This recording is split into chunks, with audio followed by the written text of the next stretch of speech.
Halo, selamat datang. Hari ini kita semua bakal jadi detektif kosmik. Kita akan menelusuri jejak pengunjung misterius yang datang dari luar tata surya kita. Lalu kita akan beralih ke perburuan dunia-dunia baru yang tersembunyi di antara bintang-bintang. Ini tuh kisah tentang penemuan, mulai dari yang kelihatan jelas di depan mata sampai yang tersembunyi jauh di dalam data. Yuk kita mulai petualangannya. Nah, semuanya ini dimulai dari kehebohan di media sosial. Tiba-tiba muncul tamu kosmik namanya Komet 3I Atlas, dan langsung deh spekulasi ada di mana-mana. Tapi sebelum kita lanjut, yuk kita luruskan dulu fakta paling penting dari NASA. Komet ini sama sekali nggak berbahaya buat bumi, jadi bisa napas lega ya. Oke, jadi apa sih sebenarnya 3I atau Atlas ini?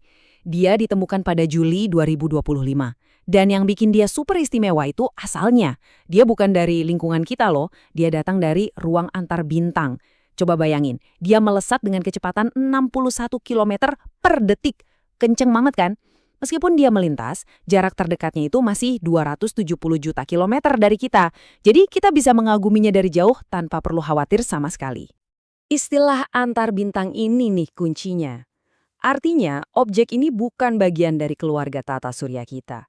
Dia itu seorang pengembara sejati, musafir kosmik, yang mungkin udah melintasi kegelapan di antara bintang-bintang selama jutaan tahun sebelum akhirnya mampir sebentar ke sini. Keren ya? Penemuan kayak gini tuh super langka loh. 3i Atlas ini adalah anggota ketiga dari sebuah klub yang sangat-sangat eksklusif. Sebelum dia, kita cuma pernah ketemu sama Oumuamua di tahun 2017 dan Borisov di tahun 2019.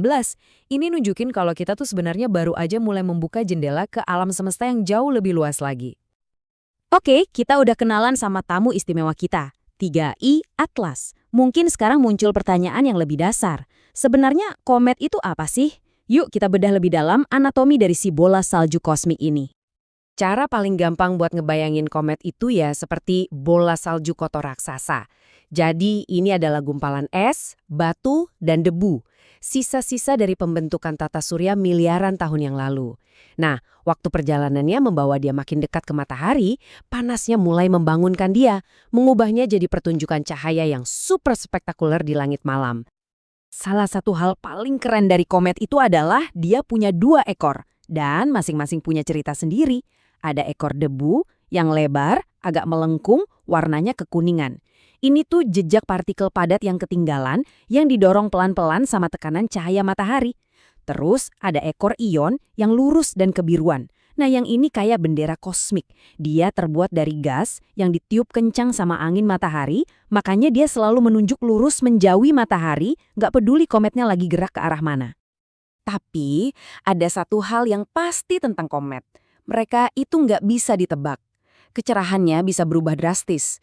Perjalanan berbahaya mendekati matahari bisa bikin dia bersinar terang banget atau sebaliknya malah hancar berkeping-keping. Ini dia drama kosmik yang sering banget terjadi. Contohnya komet G3 Atlas. Waktu mendekat, dia memanas, bersinar terang, dan kasih kita pertunjukan yang indah. Tapi pas dia sampai di titik terdekat dengan matahari yang namanya perihelion, panasnya jadi luar biasa intens dan dia nggak kuat. Akhirnya hancur. Ini jadi pengingat kalau keindahan di langit itu seringkali adalah lagu perpisahan dari sang komet. Mengamati komet yang lewat itu ibaratnya kayak ngeliat tamu yang datang ke depan pintu rumah kita. Gampang kelihatan. Tapi gimana kalau kita mau tahu siapa aja tetangga kita yang tinggalnya di seberang galaksi? Nah, ini tantangannya jauh lebih besar.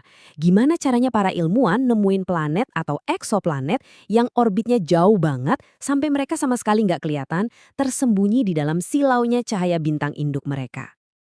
Untuk tantangan sebesar ini, teleskop canggih aja nggak cukup. Disinilah ilmu data dan kecerdasan buatan atau machine learning masuk dan ambil alih panggung.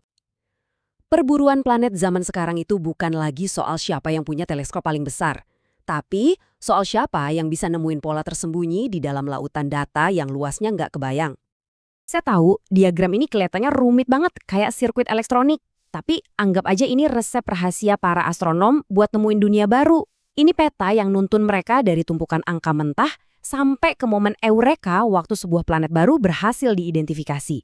Tenang aja, kita akan bedah satu persatu jadi langkah-langkah yang lebih simpel. Intinya, prosesnya tuh ada 3 langkah utama. Pertama, kumpulin data sebanyak-banyaknya dari ribuan planet yang udah kita kenal. Kedua, bersihin datanya. Ini mirip kayak nyiapin bahan masakan. Kita harus pastiin semua datanya bagus. Kalau ada yang bolong, kita isi pakai hukum fisika. Nah, langkah ketiga, ini bagian paling kerennya. Biarin algoritma machine learning yang kerja. Dia bakal nyortir dan ngelompokin ribuan planet ini buat nemuin pola-pola yang menarik. Dan kalau kita ngomongin data, skalanya itu masif banget. Penelitian yang kita bahas ini contohnya dimulai dari data 5.967 eksoplanet yang udah terkonfirmasi. Coba bayangin deh, nyortir informasi sebanyak itu satu persatu pakai tangan. Mustahil kan? Oke, jadi di tengah lautan data ini, apa sih yang dicari sama si algoritma? Dia itu nyari sidik jari kosmik, yaitu profil planet kita sendiri, Bumi. Semua parameter spesifik Bumi, mulai dari massa, ukuran, sampai suhu bintang induknya, ini jadi semacam cetak biru atau titik acuan utama dalam pencariannya. Proses cerdas ini namanya clustering atau pengelompokan. Si algoritma secara otomatis menyisir ribuan titik data, nyari planet-planet yang punya sidik jari paling mirip sama Bumi, terus dikelompokin jadi satu. Ini pada dasarnya adalah cara modern buat nyari jarum di tumpukan jerami kosmik. Jauh lebih efisien. Oke, jadi kita bisa nemuin planet yang ukurannya mirip Bumi. Keren. Tapi ada tujuan yang jauh lebih besar dan lebih dalam di balik semua ini. Apa sih sebenarnya cawan suci yang kita cari dalam perburuan kosmik ini? Jawabannya adalah ini, zona layak huni, atau sering juga disebut zona Goldilocks. Inilah tujuan utamanya, sebuah area di sekitar bintang di mana kondisinya itu pas banget, nggak terlalu panas, nggak terlalu dingin. Jadi air, yang kita tahu sebagai bahan utama kehidupan, bisa ada dalam bentuk cair di permukaan planet. Dan hasil penemuannya benar-benar membuka mata kita. Alam semesta ini ternyata jauh lebih beragam dari yang kita kira. Kita nggak cuma nemuin kembaran Bumi. Ada raksasa gas yang super besar, ada dunia es seukuran Neptunus, bahkan ada kategori planet aneh yang disebut bumi super.